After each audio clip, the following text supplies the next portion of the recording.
Prière, tzedaka, tout ça, pour le bien-être de tous nos chers soldats, de tous nos otages, et pour tout Ami Israël, et en fait, pour toute l'humanité.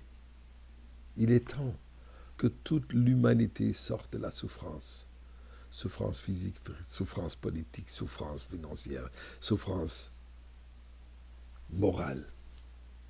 On a besoin de ce changement absolu, ce changement final, qui ne peut être que avec le dévoilement et la révélation de Mashiach. Et prions. Et c'est ça ce que nous prions à Kadosh Baruch Hu. Et je suis sûr que vous participez tous dans cette prière. Eh bien, un verset dans la Torah que plusieurs sont dérangés avec ce verset. Paracha de cette semaine, chapitre 14, verset 2, dans Devarim, le Deutéronome, dit la Torah, dit à Kadosh Baruch Hu, dit Dieu, qui am kadosh atal Hashem Elokecha. Le Seigneur t'a choisi pour être un peuple saint, pour ton Dieu. Ubecha bachar Hashem liotlo la'am segula. Et le Seigneur, toi, t'a choisi pour être un peuple précieux pour lui. Mais kol ha'amim asher al pnei ha'adama.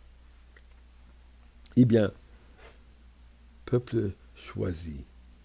Certains traduisent élu, c'est une erreur. Ce n'est pas élu, choisi. Mais même le mot choisi, il y a nombreux ceux qui sont inconfortables avec cela.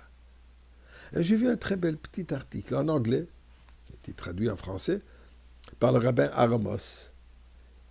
Une question qui lui a été envoyée et la réponse qu'il donne, et je vais vous la lire. La question d'une certaine dame au nom de Margaret, je suis depuis longtemps mal à l'aise avec le concept du peuple choisi. Suggérer qu'en tant que juifs, nous sommes d'une certaine manière plus proches de Dieu que toutes les autres nations relève de l'arrogance, de l'élitisme et du préjugé racial. Et voilà ce qu'il répond. C'est une question fantastique. Une question qui ne peut venir que de quelqu'un qui a été choisi. Et continue, permettez-moi d'expliquer.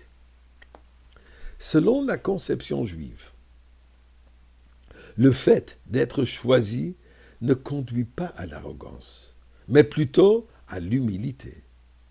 Lorsqu'un pouvoir mortel fait preuve de favoritisme à l'égard d'un sujet, bien sûr ce dernier devient plus arrogant. Plus vous êtes proche du roi, plus vous êtes important et plus vous estimez, méritez le respect. Mais nous avons été choisis par Dieu. Plus on est proche de Dieu, plus on a le sentiment d'être insignifiant. Alors que le fait d'être copain-copain avec un leader humain gonfle votre ego, une relation avec Dieu fait éclater notre bulle égoïste. Parce que Dieu est un être infini et que toutes les illusions d'importance mesquines s'évanouissent lorsque on se tient devant l'infini. Être proche de Dieu exige de l'introspection et un travail sur soi et non de la suffisance. Et accomplir la mission pour laquelle on a été choisi. C'est quoi cette mission? Or la goyim, lumière, amener la lumière divine à l'humanité entière. C'est l'idée du peuple choisi, une nation d'individus à qui l'on a donné la possibilité de sentir la proximité de Dieu, d'entendre sa vérité, mais de le transmettre, ce message, au monde.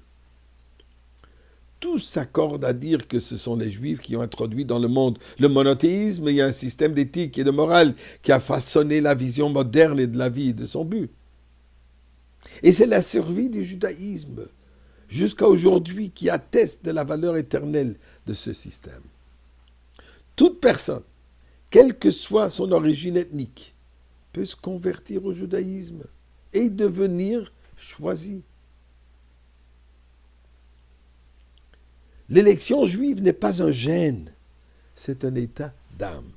toute personne souhaitant prendre sur elle les responsabilités du judaïsme est la bienvenue.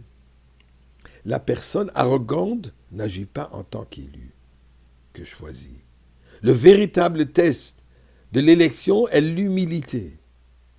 Alors que la plupart d'autres religions, d'autres groupes religieux n'hésitent pas à affirmer qu'ils sont les meilleurs, nous les Juifs sommes prêts à tout pour dire que nous n'avons rien de spécial.